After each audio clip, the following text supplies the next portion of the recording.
बिस्मिल्लाहिर्रहमानिर्रहीम। अस्सलाम वालेकुम दोस्तों, वीडियो देखने से पहले हमारे चैनल को सब्सक्राइब कर लें और साथ ही जुड़े बेल आइकन को दबाकर ऑल पर क्लिक कर लें ताकि हमारी हर नई आने वाली वीडियो आप तक पहुंच सके। और अगर वीडियो अच्छी लगे तो वीडियो को लाइक और शेयर ज़रूर करें। हमारे यहाँ नौजवान ख़वातीनो हजरात को जिस्मानी कमज़ोरी, हाथ पाँव का सुन होना और खून की कमी का अक्सर सामना रहता है, जिसकी एक बहुत बड़ी वजह हाफ़िज़ान सेहत के हवाले से मालूमात का ना होना है। जब एक नाबालग बलूगत में कदम रखता है तो इसे रहनुमाई की बहुत ज़रूरत होती है, लेकिन हमारे माशरे में उम्र के फ़र्क की वजह से बड़े इसे छोटा कहकर करीब नहीं आने देते और छोटे इससे बड़ा समझकर कतराने लगते हैं। उम्र का यही वो मरहला होता है जब नौजवानों को जिस्मानी ग़िज़ाओं के साथ ज़हनी खुराक की भी अशद ज़रूरत होती है। जिस्मानी और जिनसी तब्दीलियों का ये मरहला नौजवानों की ज़िंदगी का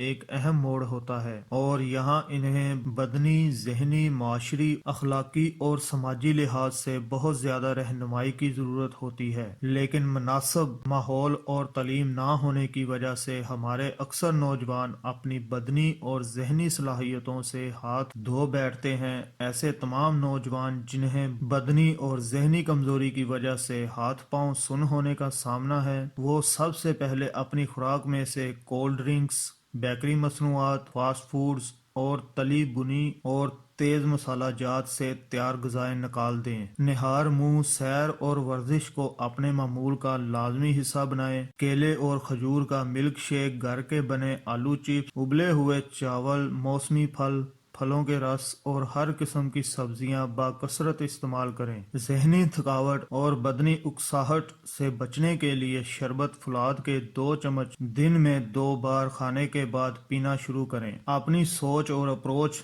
तमीरी बनाएं और तखरीबी जज्बात को अपने करीब भी ना आने दें। 2-4 हफ्तों में ही तबीयत तवाना व ताकतवर होकर हाथ पांव सुन होने और आम जिस्मानी कमजोरी से निजात मिल जाएगी।